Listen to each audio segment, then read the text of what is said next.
It's official. Oregon's hosting a playoff game. I love it.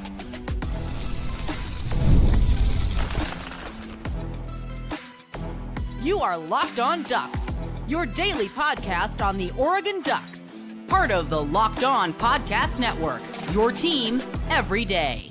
Yes, it is that time once again for Locked On Ducks. I'm your host, Spencer McLaughlin. Thank you all so much for making this your first listen or your first view of the day. It is part of the Locked On Podcast Network, your team every day, the number one sports podcast network out there. Thoughts on why Dan Lanning is cruising right now as Oregon's head coach.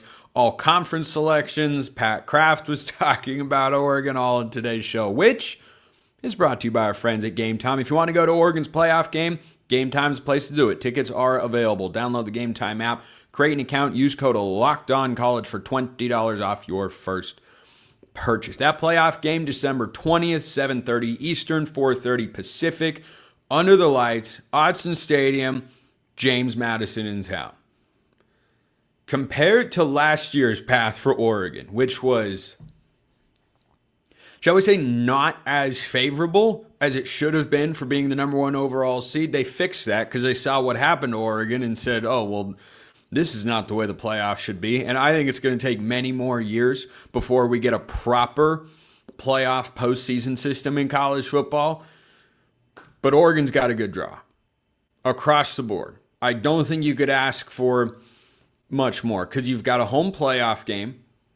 So you get the benefit of not playing in the Big Ten championship. Indiana beat Ohio State, which is wild, but that's the world we live in now. Oregon's only lost to the number one team in the country. So you get the benefit of not playing in that, where Oregon, which has been banged up for the last month of the season, is going to have a chance to get some guys healthy. I think at least Gary Bryant Jr. will play. I would think DeCorian Moore plays as well. Evan Stewart 50-50. I'll talk about that more tomorrow on the show. But getting James Madison first, setting up for a Texas Tech matchup potentially in the Orange Bowl, long trip. That's not ideal. You'd love for that to be the Rose Bowl, but that would hypothetically be the second game. Then Oregon would have to play Indiana, and on the other side of the bracket, you'd get, if chalk holds, you would get Georgia or Ohio State, which could be quite the semifinal matchup. But as far as paths to winning Oregon's first ever national championship go, is about as good as you're going to get. Because Oregon has, on paper, the weakest team in the field for game number one.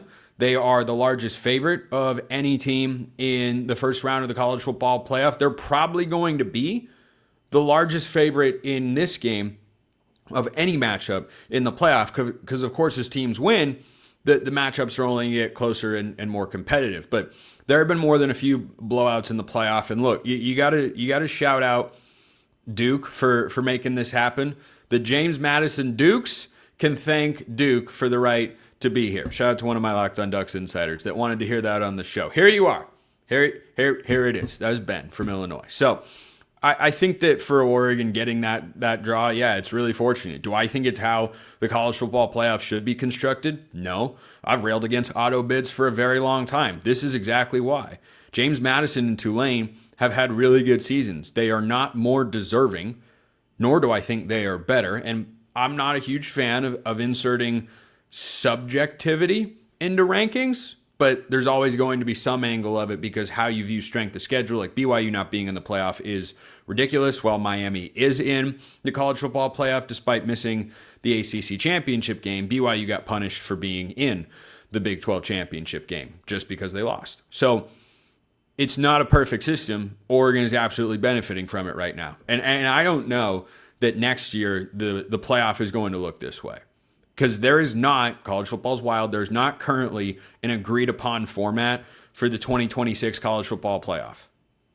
The number of teams, how those teams are going to get in, these two 12-team playoff data points are going to be taken into account. And maybe this won't happen again.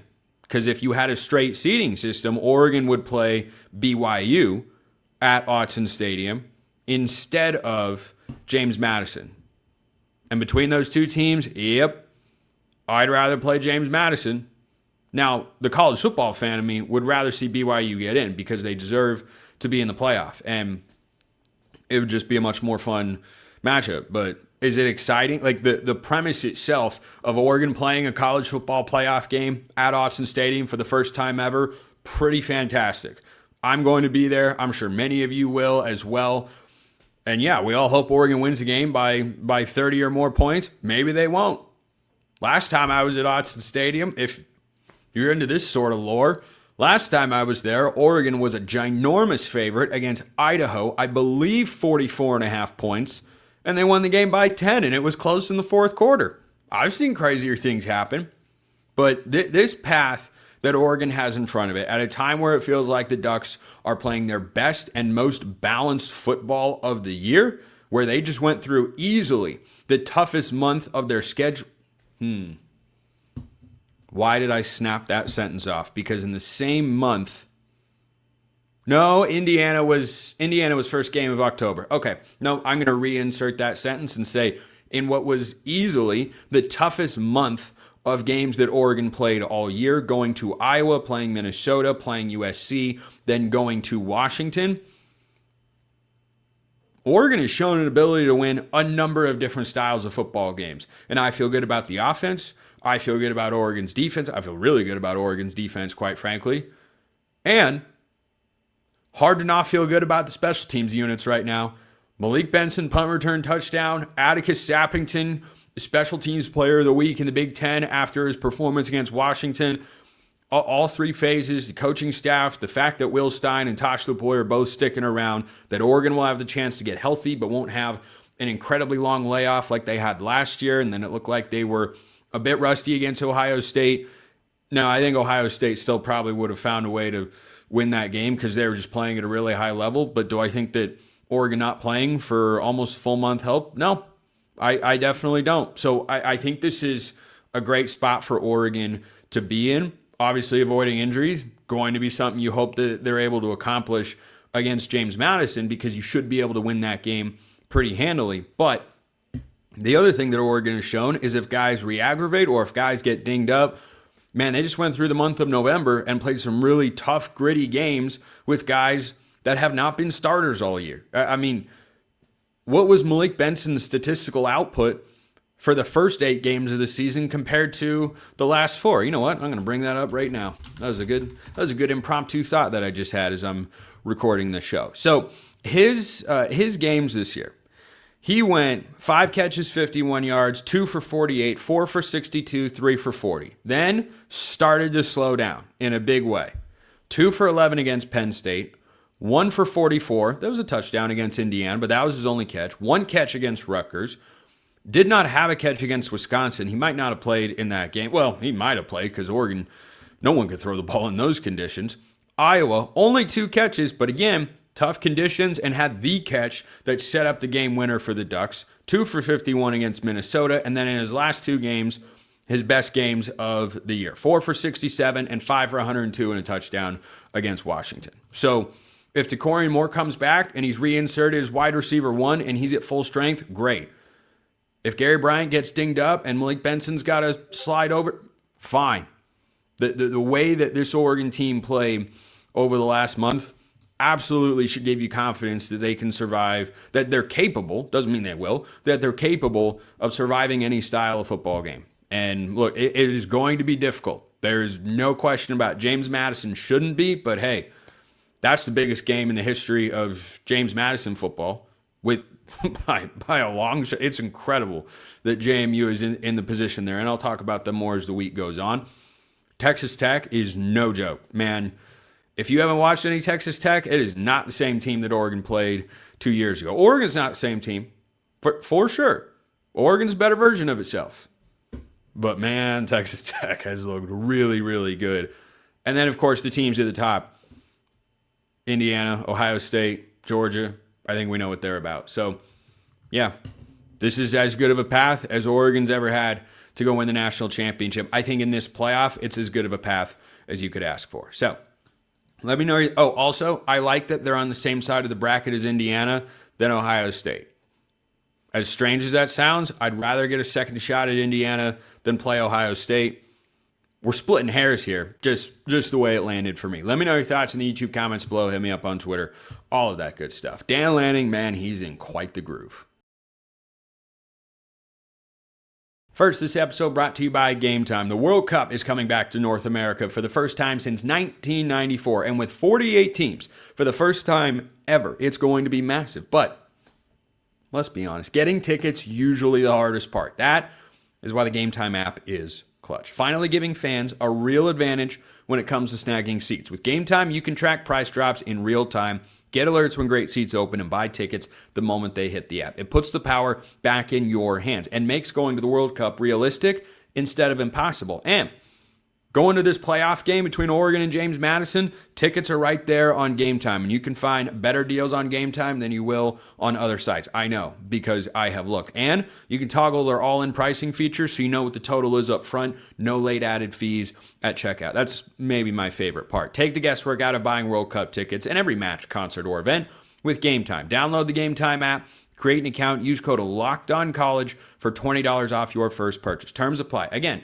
download the app, make an account, use code LOCKEDONCollege for $20 off. Swipe, tap, ticket, go, Game Time. That's our first official pre-playoff second segment sip. What a time. So, Oregon's in the playoff, and they just wrapped up the number 2 recruiting class in the country. Weren't able to flip Chris Henry Jr., the 5-star receiver.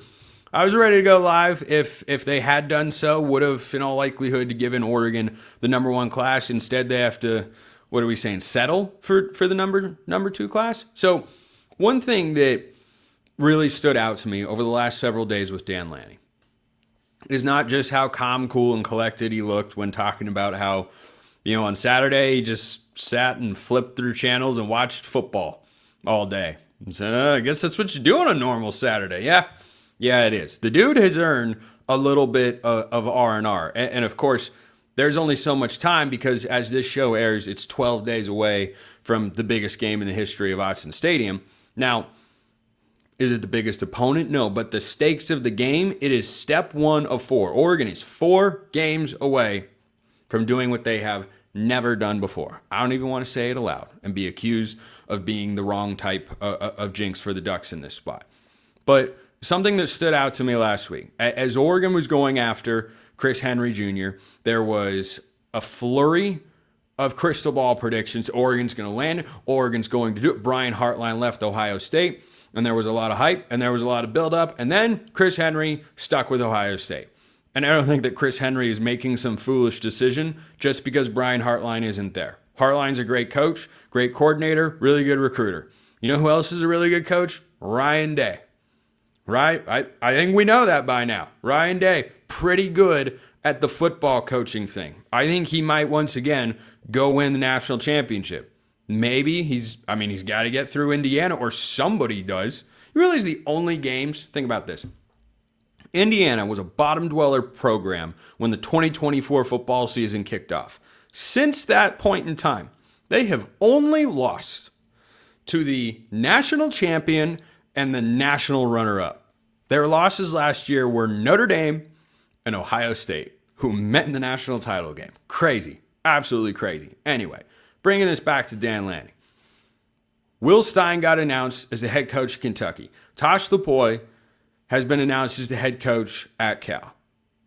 Did you notice that in addition to bringing in 2 new faces to the 2026 recruiting class that provide some depth at defensive back, Oregon didn't lose a single player?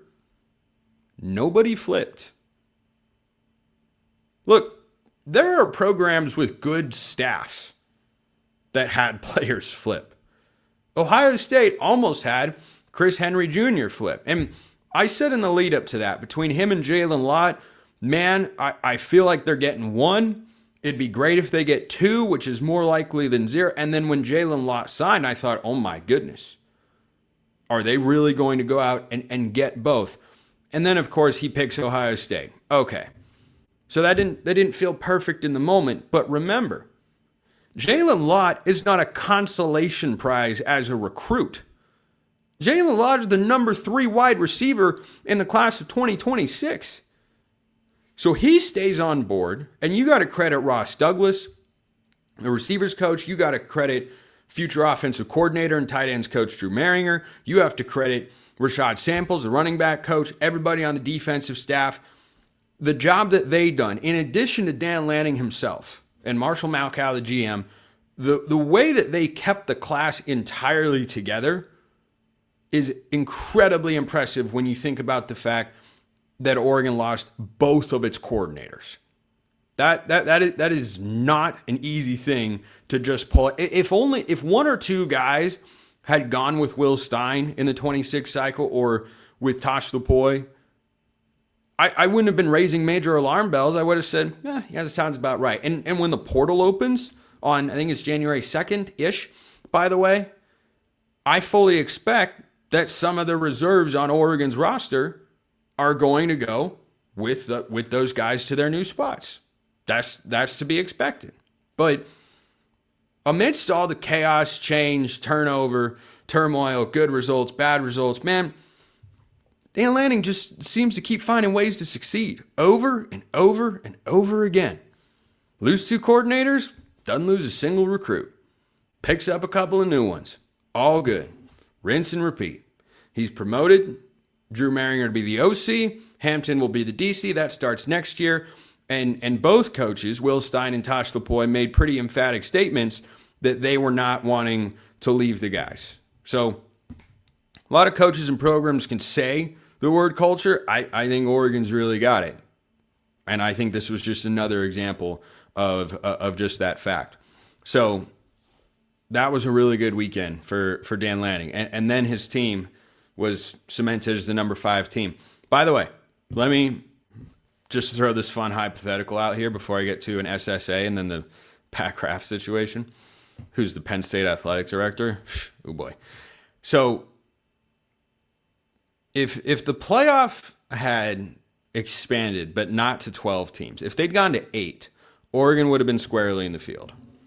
But just think about this hypothetical, just for fun. There were some people, me, who said, hey, if you're going to expand the playoff, the right number is 6. There's a part of me that stands by that. There's a part of me that looks at this year's field and goes, I would have been fine with 8. And I would have been fine with 8 before. I just wouldn't have advocated for it. Can you imagine a 6-team playoff this year where you've got Indiana number 1, probably Georgia 2, and Ohio State 3, and Texas Tech 4. And then for the 5 and 6 spots, you'd have to debate 11-1 Oregon, 11-1 Ole Miss without Lane Kiffin, and 11-1 Texas A&M. Anybody want to be the committee in that scenario? I had that thought and went, man, there would have been, somebody would have gone 11-1 in the Big Ten or SEC and been left out. That would have been something. Anyway, this SSA came across my notes. SSA, Oregon wouldn't have lost Chris Henry if Will Stein had stayed.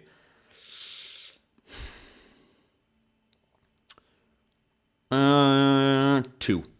I'm putting that at a 2. The reason is I don't think this was about what Oregon didn't do or didn't have to offer, especially if they had an OC plan in place. I think this was more about Chris Henry getting settled from the Ohio State side about what the impact of losing Brian Hartline was. I don't think it was about, well, Stein's gone, so if they're both leaving, then I'm just going to go to Ohio State. Because remember, Hartline is the receivers coach, or is, because I think he's staying with the Buckeyes as well for their playoff run. He's also the wide receivers coach. Will Stein is not. He's the quarterbacks coach. So the number 1 recruiter for Chris Henry, believe, would be Ross Douglas, who was definitely going to stay, and of course is staying on the Oregon staff. So yeah, I mean, maybe it would have helped, but I think that uncertainty was more about Ohio State, and then Oregon tried to capitalize on it. I think the Ducks' pitch was mostly the same. And as I talked about, everything comes back to the head coach anyway. And I think we can all agree at this point, Dan Lanning, pretty darn good. Not everybody likes Oregon, though. Pat Kraft. All right. I'm gonna talk about it. First, this episode brought to you by Omaha Steaks. The holidays come with 2 big goals: feeding people well and finding gifts they'll actually love. And when you want both handled in one move, Omaha Steaks is the way to go. From hosting to gifting, they deliver the world's best steak experience right to your door. Because during their sizzle all the way sale, you can stock up and save in a huge way. 50% off site-wide at omahasteaks.com. And it gets even better. Locked On College listeners get an extra $35 off with code COLLEGE at checkout. So if you know someone that is a big foodie like myself, and you know, hey, so-and-so loves cooking steaks for himself, like me, maybe Omaha Steaks is the perfect kind of gift. Why? Because they've got high quality meat and you can get a great deal. Save big on gourmet gifts and more holiday favorites with Omaha Steaks. Visit omahasteaks.com for 50% off site-wide during their Sizzle All the Way sale. And for an extra $35 off, use the promo code COLLEGE at checkout. Terms apply. See site for details. That's omahasteaks.com, code COLLEGE. So over the weekend, there were some audio clips flying around, supposedly of Pat Kraft. I've not been able to independently verify the audio clips, but I have not seen a rebuke that they are in fact him. I'm not generally a fan of recording somebody if he or she has not said that's okay. Like if you're having a private conversation that seems like a reasonable expectation of privacy, maybe it isn't. But anyway, this was all in the midst. If you want to go read the comments or listen to them, just search them on Twitter. They'll pop up. But there were some comments about Oregon in there and Michigan and all that stuff. And like the number one takeaway I had is Pat Kraft, the Penn State athletic director. I don't think he deep down genuinely hates Oregon to the point where he'd set foot in the state and he'd be so repulsed he'd get on the plane and turn back around. You know, he made some comment allegedly about Oregon's just a bunch of weirdos out there. I mean, I don't know, man. Portland's mantra is literally keep Portland weird. Has been my whole life. So I don't think that's the most blasphemous thing somebody has ever said. The whole thing to me just reeked of insecurity. This all came out before, and the comments were, I believe, made well before they announced the hiring of Matt Campbell, the Iowa State head coach. And by the way, our guy, Zach Sako, Locked On Nittany Lions, very confident Matt Campbell will get them right back into the playoff conversation. I do not believe Oregon has Penn State on the schedule for 2026. So just keep an eye. Just something to keep an eye on there. But overall, I think he was just really insecure. That's what it felt like. He knew that he had screwed up the coaching search, and he was able to salvage it for, you know, the timeline that they had to go out and get Matt Campbell. I think was the best they could have done in that spot, but I think he was just blowing off steam. I laughed at it when I heard it. I kind of went, oh man, he's really not having a good time over there. But no, I didn't think it was some big blast. It wasn't the first segment on my show for a reason. I think very hard about what I'm going to talk about to begin each show. That was not the first segment for a reason. So just wanted to chime in on that. There was another one that I wanted to touch on that I thought was interesting. Jeff Choate, probably not a name most of you are familiar with out there, and he's the head coach at Nevada. And he also had this really interesting comment about Oregon and some other schools. And the way that he put it was unlike any coach I can remember hearing publicly. When he says that when he and his staff go and talk to potential players at Nevada, which, as we all know, is not a premier football program in the Mountain West. He says they go to him and pitch them on a guy like Isaiah World. I don't think he named Isaiah World specifically, but he basically made the reference point of they go and say, hey, you come here, we'll develop you, and then you'll have an opportunity if you play well enough to either be an all-conference player in this league, or a school like Oregon might come along and pay you a bunch of money to go play for them. I thought he was incredibly self-aware. I thought he was incredibly smart. College football, in a lot of ways, college sports, year-to-year proposition. And that's what that is. That's not digging in for, a 3-year build and gravitate towards one season where you're going to have all your guys. I think that's him looking around going, yeah, well, this is what it's going to be. So I might as well tell kids, hey, And I just didn't want any Oregon fans to think that this was a shot at Oregon. I don't think it was. I think it was the exact opposite of that. I think it was him saying, yeah, Oregon and some other places have got more money. And if you come here, you're going to have an opportunity to showcase your skills and then go on to a school like that. I thought it was kind of cool.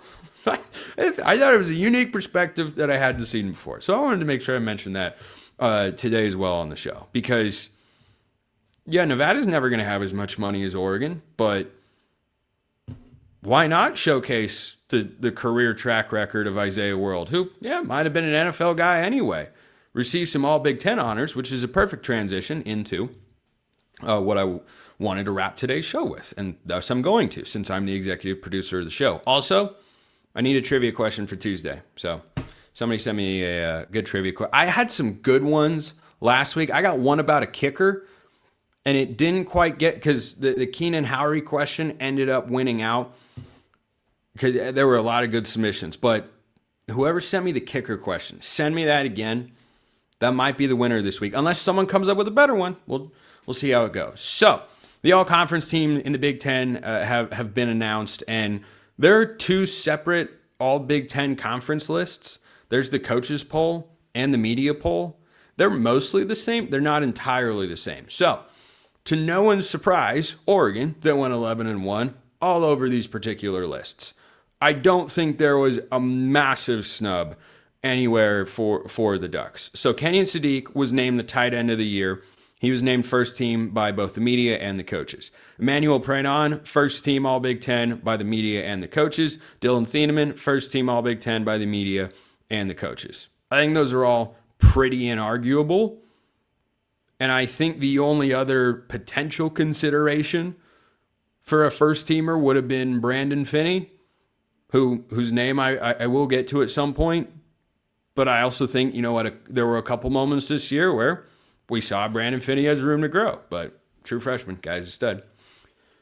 Honestly, one of the more surprising ones, Poncho was only given the second team All Big Ten selection by the coaches. He wasn't on any of the media teams. Now, the Big Ten has a lot of great offensive lines, but man, Oregon's offensive line's a Joe Moore Award finalist, and Poncho was allowed like one sack in his entire career. That seemed like a little bit of a slight. Isaiah World, what I was just talking about, second team All Big Ten picked by the media, but not by the coaches. I don't know why the Big Ten does it this way. I wish they would just go one way or the other. Frankly, I think coaches are the best people to go to for this, because they actually see these guys play in person, and I can't say the same about every media member out there. So, yeah, I would just lean on the coaches here. But Bryce Betcher, second team All Big Ten, both media and coaches. Bear Alexander, man, that one feels good, especially given how well he played against USC. Second team All Big Ten by both the media and the coaches. Luke Basso, the long snapper, was voted second team by the coaches, not the media though. Davey Uli, this one surprised me. Davey Uli was voted third team All Big Ten by the coaches, not by the media. He was the most surprising person on the list for me.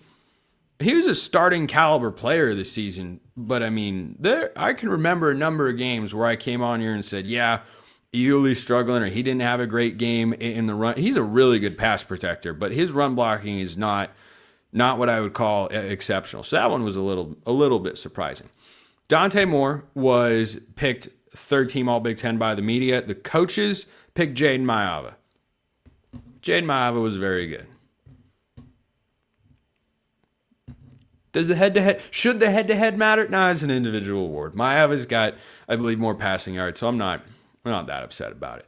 Brandon Finney was picked third team by the media, second team by the coaches.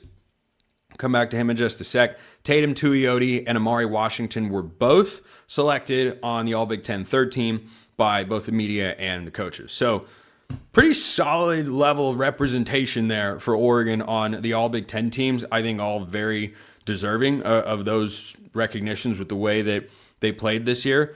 Brandon Finney was not named the freshman of the year. And I can't go as far to say that's a snub. In a weekend where BYU was legitimately snubbed out of the college football playoff. I'm going to use that word pretty lightly. They picked Julian Sayin, who's a redshirt freshman. Okay. Like, it was his first year starting. We didn't really know what he was. He is, by the way, on track to break Bo Nix's record from 2023 for completion percentage in a season. Bo Nix was 77.3, I believe, and Julian Sayin right now is at 78.4. So if he stays there over however many games Ohio State plays in the college football playoff, he'll set the NCAA single season passing efficiency record for completion percentage. So Julian Sayin is indeed very good. I thought Finney would have had a legit shot at it, and I think he did. He was picked on the All Big Ten second team by the coaches. He would have had a shot at Freshman of the Year, which would have been cool. But when you're playing quarterback, that's an uphill battle. So glad that those guys get the recognition that they deserve, and unfortunately might make it a little more likely for guys like Poncho and Thieneman and Sadiq that they won't come back next year. But hey, if I'm the Oregon coaching staff, I'd go to Amari Washington and Tatum Tuioti. I would sell them some sort of chip on their shoulder. Third team, you guys are first team caliber. You come back next year and we'll prove it together. That's me being optimistic. Because those guys could go to the NFL. All right, let's worry about that later. Send me all the James Madison or playoff path questions that you have. Appreciate everyone listening. I will see you next time. Until then, hope you all have a wonderful rest of your day, and go Ducks.